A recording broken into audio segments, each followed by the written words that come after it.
right, folks, here we go again. That's right. It's your man, Adolphus A.B. Moore. We are live from NRG Stadium, where your Houston Texans go down to defeat to the Indianapolis Colts today, 31-20. Don't let their score fool you, folks. This game was not that close at all. In fact, before the Texans woke up and realized that they were playing a ball game today at noon, they were down 14-0 to the Indianapolis Colts after a couple of turnovers and Anthony Richardson's respective 18-yard run and a 15-yard run.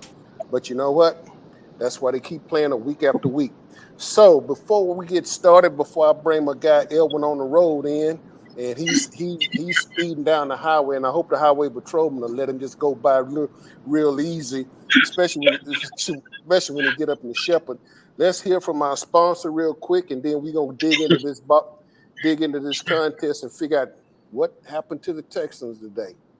So without further ado, there we go. Hello, I'm Ken Ross with the Ken Ross Insurance Agency. There are certain things that are important in our lives: our health, our safety, and our loved ones. With over 40 years of experience, I've seen just how important insurance can be. I value the importance of being a part of my community and being there when they need me.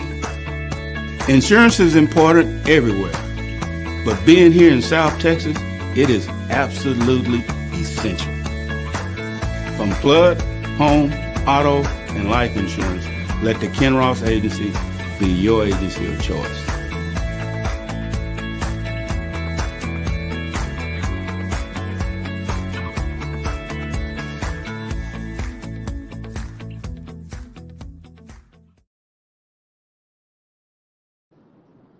My man Ken Ross at Ken Ross Agency, 281-235-5952. And as we get ready to dig into this, I guess we need to pick over this early corpse of the Houston Texans, because they did not come out ready to play today. They showed up, but they didn't come out ready to play today. And let me get add Mr. Elwin to the stage, and let's figure out what's going on.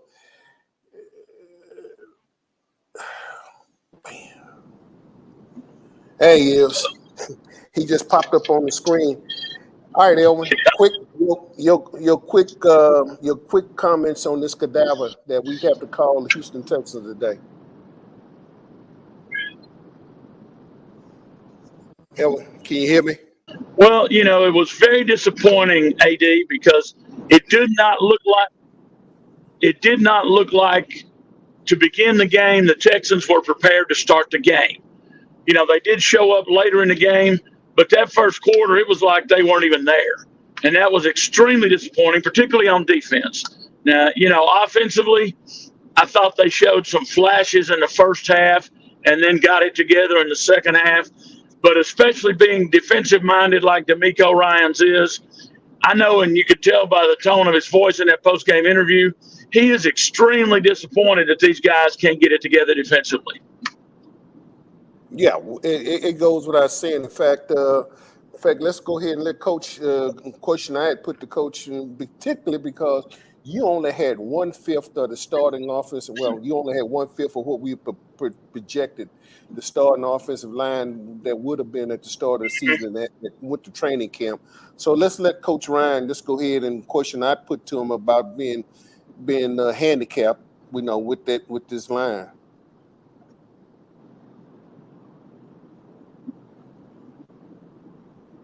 With the offensive line of being handicapped with the play selection that you want to call but can't call because of the continuity you're not having with the offensive line. Again, the injuries, it doesn't matter who's out there. We're going to call our offense. We're going to call our defense. We just expect everyone to be healthy. Yeah, I think that's pretty much something summarizes the Elwin. Yeah. Coach was expecting a better effort today. I was expecting a better effort today. I made the first game up in Baltimore, and they showed flashes. I think that was a continuation of C.J. Stroud and Nico Collins, they had started some chemistry brewing. Well, obviously being in training camp, but then when the games count, that chemistry was starting to show last week in Baltimore, and this week. I mean, C.J. Stroud. I mean, obviously had to throw the ball, but C.J. Stroud for his days there for me was 40. It was 30 completion out of 47 attempts, at 384 yards, and they had to pass today. So it was no ifs, ands, and buts. Because there was no running game, none to speak of, and he had No, 5 sacks. He had 5. I mean, he had 5 sacks today against the Indianapolis Colts. And the thing that's more confounding than anything, Texans didn't have a sack at all today. I don't even think they got close to the no, quarterback. no, they didn't. And again, that's what's so hard to understand about this game today, because it's not like we had 5 or 6 defensive injuries. The defense was considered to be the strongest part of the team coming into the game today because of all of those offensive line injuries, and they were just almost non-existent the better part of the game. Yeah, I mean, it's no excuse. I mean, and I'm not going to try. I'm not going to try to sit here and hypothesize on what a possible excuse.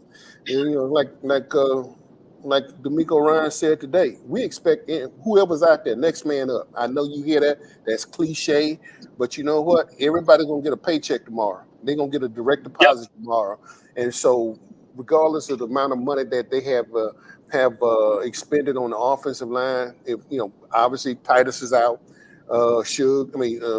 Is out. I mean, people are out. But then the next guy's coming in there and got to come in. They got to go to work, because I guarantee you one thing. The Indianapolis Colts came in here today, and they were ready, and they started picking this caucus real early, because they had a couple of turnovers. I don't care who you are, where you are. I don't care if you're playing Pee Wee football. You can't win a ball game when you down 14-0, and then you got to try to struggle to get back. It can't be done. And to me, the strength of this team, which I felt like that they were prepared to really go out there and keep this team together until the offensive side of the ball gets back, until say Titus and Shield get back on the offensive line. But now, there was only one starting or one projected offensive lineman that they had anticipating starting today that was even there. That was Shaq Mason. They had 4 other guys. I mean, they had Shaq Mason and 4 other guys today, and that's not to denigrate them, but they didn't get the job done today. And you know what, folks? No. Nobody's feeling sorry for the Houston Texans. Nobody's gonna have a pity party for them. I guarantee you, next week Jacksonville are probably sitting there licking their chops, waiting on the Texans. And here's the crazy thing about it. The Texans were favored by a point, and that's not a whole lot. But they were favored. They were favored in this ball game today. And so, I mean, it's a lot of disconcerting features about this ball game today that I am really, it's perplexing as to why they showed up late. And that's the thing that I still can't get out of my cerebral cortex, is the fact that they showed up late, not ready to play. And these are guys. For the most part, these are guys who had come from winning programs, and they just didn't show up. I mean, no, that's it. That's it in a nutshell. You go, and floor is yours, sir. Go for it. Well, I'm like you. I'm just dumbfounded, I guess would be the best way to put it, at professional football players who came from winning college programs, and they got out there in that first quarter and a half today and acted like they didn't know what the NFL defense was all about. And, they watched film all week. And certainly, of course, Richardson went out with a concussion, and they had to face Gardner Minshew. But I know they hadn't prepared for Minshew, but you would normally think when a backup quarterback comes in that he's going to be a little bit rusty, and that should give the defense an opportunity to shine. But he came in and looked like he'd been the starter for 7 or 8 games of the season, the way he performed out there. Well, you raised an interesting point, and I tweeted that out. I said that really was the crux of an issue today. You really had Yeah. an experienced quarterback that took control of the Indianapolis Colts today when Anthony Richardson went out, and much to the chagrin, they couldn't exploit Gardner Minshew today. Now, obviously, No. he's not a starter in this league, but he does what any backup quarterback is supposed to do. He's not the reason that not going to win, but don't be the reason that you're not not going to lose. But don't be the reason that don't make sure that I'm the reason that you can't win. And he basically kept the car in the Right. middle of the road, and he did. He kept the car in the middle of the road. In fact, he put his foot to the pedal on it, and so to me that was sort of like you probably wish Anthony Richardson probably would have stayed in there. I mean, because Yeah. Minshew today really. It was a couple of things that he spotted that the Texans tried to do, exploit defensively, that he picked up on and was able to exploit them real quick, whereas I don't think Anthony Richardson would have picked it up. I mean, let's face it. Obviously, he has more experience than C.J. Stroud and Anthony Richardson combined, even if he is a backup quarterback. And so I think it showed today as the way the coach basically, didn't miss a step once he came in. They just kept putting the metal to the metal on the Texans today. So I mean, that's a situation that I think they need to hurry up and get this thing corrected. I mean, we knew that this was going to be some growing pains with the Houston Texans, but you look to see different types of improvement. You look to see improvement today. Defensively, it is to me. I think it was a total. It was a pile of crap. Just putting it politely. Putting it politely, AD.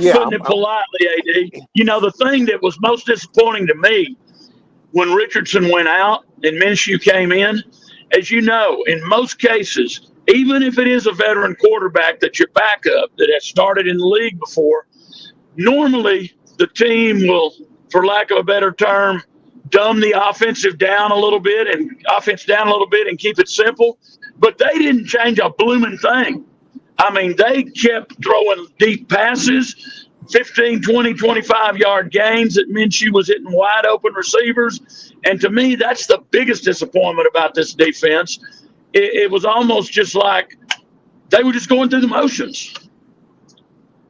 And the question you trying to sit there and analyze this game. Why? What? I mean, I don't think they did anything that they hadn't prepared for. And no, whether it's Anthony Richardson or Gardner Minshew, I mean, obviously it was still the same plays getting ran, and they acted like they were in foreign territory. They act like they act like everything that what they were looking at was Farsi compared to everybody else who's in English. So, whatever the case, we had a chance to talk to Henry Toto about this and about the fact. And let's listen to his quick comments. Can't spot teams in the NFL 2 touchdowns and try to come back. Yeah. What was the point of me not showing? I mean, y'all didn't show up, and I mean, obviously the game started, but it looked like y'all weren't there. Yeah. I mean, you can't let up 28 points in the first half. You just gotta play sound football, and you guys do your job. I think that's what it comes down to. The end of the day, you're just doing your job. We're all professionals here, and not giving nobody any chance to get over us. So, I think that was the main thing. Anthony. Yeah, I think he put it bluntly, man. I mean, when he was assessing, when Henry was assessing his own, play, he said overall, man, he said you just can't do it. You particularly at home. That's the thing that, and last week, even all this week, practice and everything, it was a big anticipation on. I mean, this is probably one of the most anticipated games. It's a second, in a young season. This is probably one of the most anticipated games besides the first game of the year against Baltimore. Yeah, you were on the road, but this, I think I'd rather went back and had the team from last week to show up as opposed to what we had today. Because go ahead, Eddie. Sorry. No. The guys that put the Texans uniforms on today, and probably didn't wind up didn't show up until they showed up about the 3-minute and 14 mark of the first quarter, because like I said, they were already down 14-0 before they even got close to the scoreboard, and really from that point on, it was just one disaster after another, and defensively you couldn't make anything happen. And again, I stated it. I'm not trying to be repetitive about it, but the fact that I think we probably would have much rather kept Anthony Richardson. He suffered a concussion, and we really hope that this it's nothing that's going to keep him out longer than the rest of the game, which he was out for the rest of the game. But it's at a point, man, where you really just got to. You saw this was a head scratcher today. I cannot get out of the fact that I am dumbfounded and mystified about what showed up as the Texans defense today. I'm talking about from the front four, the back three, the back half, the back seven, man. I'm just dumbfounded with all of them, man. I am. And me too. The really disappointing thing about it, AD, there's been a lot of talk. I know all week long, I saw it all over social media, encouraging the fans to come into the stadium. As we all know, we've probably got, with the Texans, the poorest percentage of season ticket holders sitting in their seats of any team in the NFL. And I keep scratching my head on that. I know a lot of those people want to sit out in the parking lot and do their tailgating, but man, they bought the tickets. Why didn't they come in to watch the game? And after all of the push, come in to watch the game, I don't think it was any fuller at the biggest peak of attendance in their seats today than it was in the preseason game. And, my hope was that, well, maybe if they have a good game today, maybe that will encourage people to come in next game on the 1st of October against the Steelers. But with them showing up or not showing up the way they didn't show up today on defense, I don't think you're going to put any more butts in those seats inside the stadium 2 weeks from today either. Well, the weather was nice today. We finally broke the triple-digit mark. And a lot of folks probably because of the fact the last couple of days, the last 2 or 3 days, that was rain in the area. Things got sort of cooled off, and I know a lot of folks probably wanted to stay out there and looked at the nice satellite TV, the big screen TVs they had out there, and drink their libations. But like I said, and be quite candid with you, Owen, if the Texans really give them a reason to come inside. Well, I think that's a good question, but I think the anticipation of a new head coach who had played a number of years as a starter on defense for the Texans and the direction they appeared to be headed, I really thought that would pull them in. I really thought we'd get, at least 3/4 of the stadium full, but I don't think it was ever more than half full again today. And the thing is, if you can't pull them in with all of the excitement that DeMeco Ryans has generated for the first game of the season, the home opener, and then you show up like you did today and don't get it done on defense, you're not going to put any more people inside that stadium. I don't care if it's 40 degrees and sleeting outside. Did they have? I'm looking at the final book. I'm trying to find I don't remember hearing the attendance now. No, it was not announced today. Okay, I thought maybe I was suffering. Can't remember data, but no. Okay. I like the old days, AD. In the old days, and I'm sure the Oilers did it the same way the Cowboys did. In the old days, we would get 2 numbers. Tickets issued, and of course it was always a sellout, but then the attendance through the turnstiles, you knew the exact number that were actually sitting in that stadium. And I wish we'd still get that because, as you know how often we've done it, and through the years I've done it at Cowboys games when they were having really bad years also, they would announce the attendance and you'd look at yourself and just laugh and go, there's no way. We had We had, what, 71,000 or something announced a game last year, and there was no way we had more than 40,000 people inside that stadium, if even that. So I liked it in the old times when you were told how many tickets were sold, and I think that's what it's about. The teams want everybody to know, hey, we sold out.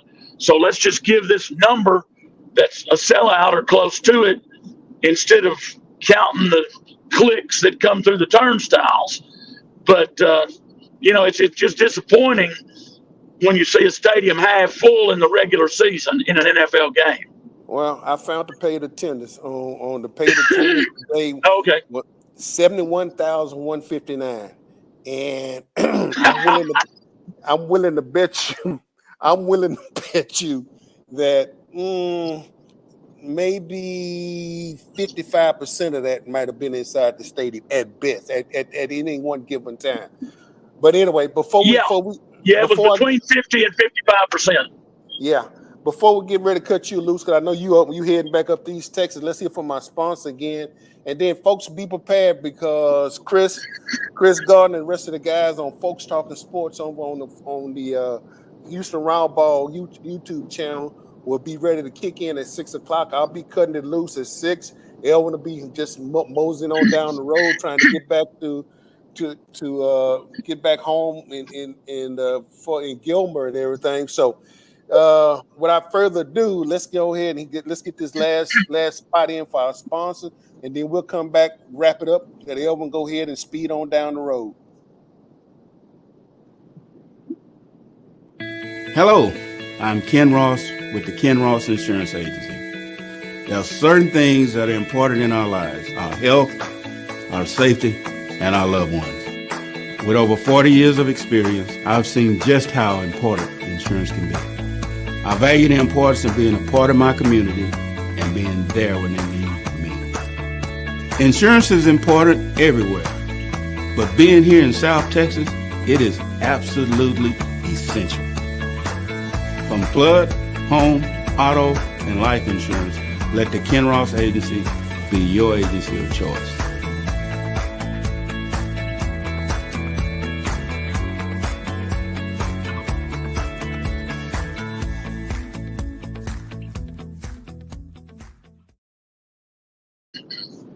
Right, folks. Ken Ross, the Ken Ross Agency, has been my agency of choice for many years now.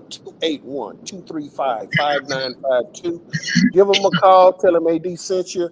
And as we get ready to bring this this caucus to a close, because that's basically how bad it was. Again, the Houston Texans went down to defeat to the Indianapolis Colts today, 31-20. I know y'all probably say, well, they made a game out of it. No, they didn't. When you dig yourself a two touchdown deficit, and then you try to crawl your way out, it's hard, especially when you got a young, inexperienced rookie quarterback, and he's growing, he's learning. As I mentioned earlier, C.J. Stroud, out of 47 attempts, 30 completions, 384 yards. He was sacked 6 times today. He had 2 touchdown passes. The chemistry between him and Nico Collins continued to evolve and develop, but the running game is non-existent, and I guess it's going to be non-existent until we can get a consistency with the offensive line. But regardless, as D'Amico Ryan said earlier, whoever's in there, we expect to execute our game plan. We're professionals, and everybody said, we're going to get paid. Elwin, as I say, we got a few minutes left. And remember, folks talking sports on the Houston Roundball Review YouTube channel. If you have not subscribed to the Houston Roundball Review channel, please do so. If you have not subscribed to the AdMax Corner YouTube channel, please do so. And you know what? And remember, the combined total, in fact, the Houston Roundball Review channel statistics, Chris pointed them out the other day, a week ago. It's been over 4 million views. So, obviously he's been at it a while. He's to be applauded. I'm just like I'll take 10% of that right now and just keep adding a percent every day. As D'Amico said, I want to get a percent better every day. I think, but the Texans, they regressed today by several percents because they did not show up today. As we get ready, as you get ready to move, as you sort of continue to motor down the road, closing comments from you. Well, again, I think we've beat this dead horse pretty much to death, but I'm gonna go way out here on a limb. You can laugh at me now. You I can will. laugh at me next week I will. and tell me, man, you are a fool for saying that. But I've just been sitting here thinking, as poorly as the Texans have performed offensively last week and defensively this week, I think the Jacksonville Jaguars may go into that game next week a little bit overconfident. Oh, man, this is a patsy. This is a pushover. I'm just going to go with my gut feeling, although my old boss at Olin Mills used to say, if you go with your gut feeling, you'll get a stomach ache. And that may happen to me. But I'm going to predict a Texans upset next Sunday in Jacksonville. I know you. I know you haven't been drinking, and I know No, I haven't. And I know because I was you driving back through East Texas, so I know you got to be careful. It's particularly on a Sunday afternoon. Those coming back, everybody's looking for to increase the county's revenue, but Yep. I don't know. I don't know yet. I after last week, I was going like I was anticipating. I'm anticipating just to see can they redeem themselves? Can they show up as a professional football team next week in Jacksonville? Right. Coach, that's to be seen. Elwin, as I get ready to cut you loose, one or two more final things before I cut you loose and let you have a safe travel the rest of the way down the road. Well, again, I do believe we will see a different team next week because DeMeco Ryans is too defensive minded. He's got the talent there. They've been missing gaps, missing assignments, and I firmly believe he will get that corrected before next Sunday when they travel to Jacksonville to take on the 2-0 Jacksonville Jaguars. Yeah, 2-0 and 2-0 Jacksonville against an 0-2 Houston Texans. What I felt like could have been 1-1. Man, look how much I know. But anyway, hey, that's why you continue to play the game. Elwin, hey, tell you what, man, appreciate you. Take care. Thank you. Down the road, man, and we'll hook it up next week and try to figure out are we gonna still continue to pick over this carcass, or are they gonna come back like the phoenix from the ashes and raise up and show that hey, there is a heart in this team, that's a pulse beat, and they can play.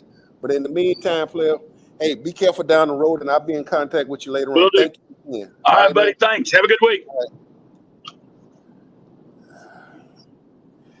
Yep, folks, that's right. As I get ready to get out of the NRG Stadium today.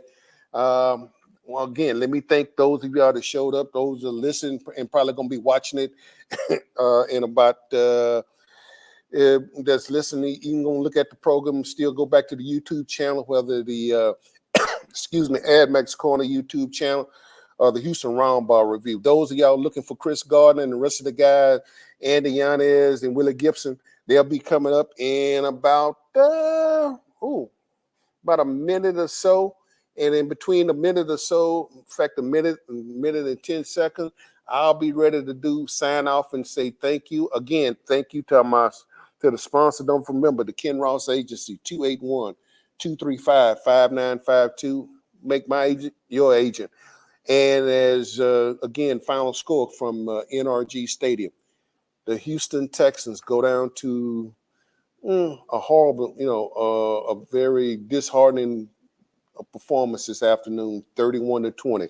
Nope, at the end, yeah, they righted the ship a little bit, but it still took on too much water. So somebody need to throw them a lifeline, or they need to throw their own selves a lifeline. So again, as I sign off from here, as the sun, beams in through the glasses here at NRG Stadium, again, thank you. Thank everyone for listening. Thank ones even for the negative comments, the positive comments, the fact that you listen. I appreciate it. Your man, Adolphus A.D. Moore from NRG Stadium. Final score today, the Houston Texans 31. The Indianapolis Colts 20. And folks, get ready to go see Chris Gardner and the rest of them. I am out. Have a good one, folks. See you next week.